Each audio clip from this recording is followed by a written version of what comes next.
Hello, lords and ladies. Welcome back to Cartoon Hangout, your place for all things cartoon. Now, as part of my Season 2 announcement video, I revealed I would be reviewing the classic Scooby-Doo Where Are You series, and despite a week's delay, here it is. Now, this show takes me back. Despite it airing in the late 60s, and me being an early 90s kid, I still managed to become a fan of this in my youth, thanks in small part to constant reruns and my mother buying me tons of VHS tapes. Still, it's probably been more than a decade since I last saw this show, so what do I think of it in 2016? Well, that's what you'll find out as I review all 3 seasons. Now, episode 1, What a Night for a Night, is what started it all. And while I do believe this show is timeless in general, some parts have definitely aged more than others. For one, I'd completely forgotten that this show even had a laugh track, which probably was common for shows back then, and was actually started by this show. Unfortunately, it does get more than a bit grating, as I'm not one to enjoy being told what to laugh at. So while there were humorous moments in this episode, the laugh track almost had the opposite effect on me, making me not find certain parts funny because of its inclusion. Now, coming off of Be Cool Scooby-Doo, it's weird to realize how much the comedy differs from the first show to the most recent iterations. I'm a fan of the newest iteration of this classic franchise, but I am left to marvel at how much more subdued or subtle the comedy is in this episode, aside from the near constant laugh track, I mean. Really, the laughs come from things like seeing Scooby scramble away from the Black Knight by hiding in a flower pot.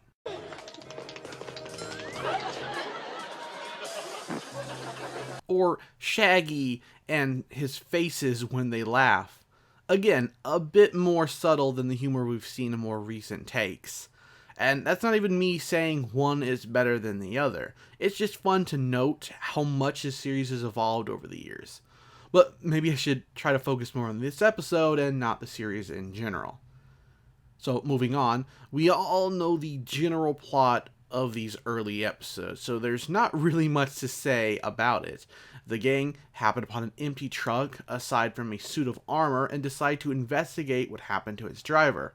This eventually leads them to the museum, which they do end up breaking into at one point, in a very hilarious way, in order to find the missing archaeologists.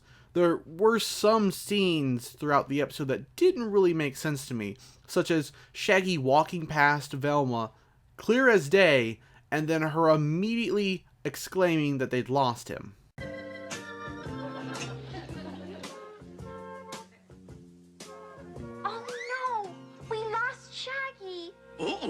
So, if there is one negative beyond the annoying laugh track, it would be the moments in the episode that felt awkwardly placed together.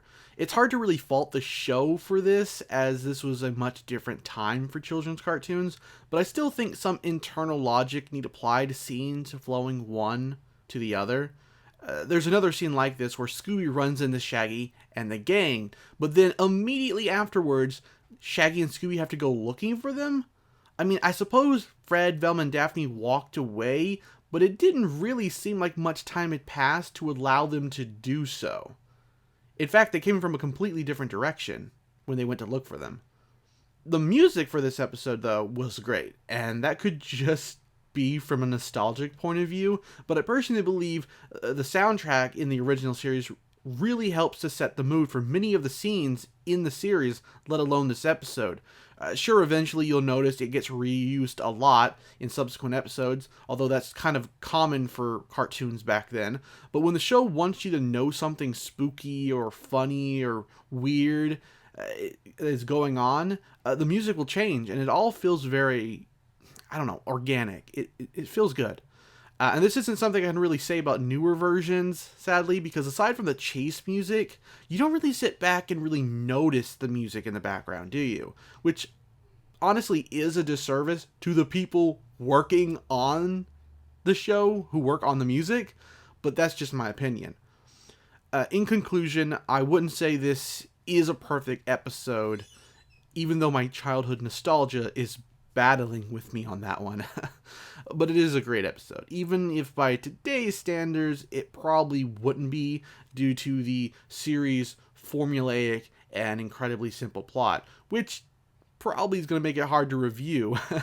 Still, if you want to see where the Scooby-Doo franchise began, this, in my opinion, is the best place to start. It allows you to sort of, I don't know, understand and appreciate the past. And I feel like most people should do that. Any generation, whether it's just be like some hipster or some little 5-year-old or whatever. I think that you should let this newer generation really come to appreciate the past by showing it to them. I mean, sometimes it's hard to appreciate when you're young. You're like, that's old, that's stupid. But I think eventually they would appreciate it. Because if I didn't watch Scooby-Doo when I was a kid, would I even really appreciate or give a crap about the new shows? I don't think so. So if you have a niece or a nephew or a child, I would really suggest you start them off with this show instead of something brand new, just to at least give them, some insight into how far the Scooby-Doo show has come. I think they'll appreciate when they're older. Right now, they might just complain about how everything looks old. And that's been my review of episode 1. Let me know your thoughts on this episode, if you're watching for the first time or the 100th. Also, I've just recently launched a Patreon where you can, of your own free will, help support me and the channel. There are currently 3 reward tiers of $5, $10, and $20, although you can donate any amount you want, even as low as $1. So consider checking that out by clicking the card on the screen. I appreciate it. Thanks for watching, and take care.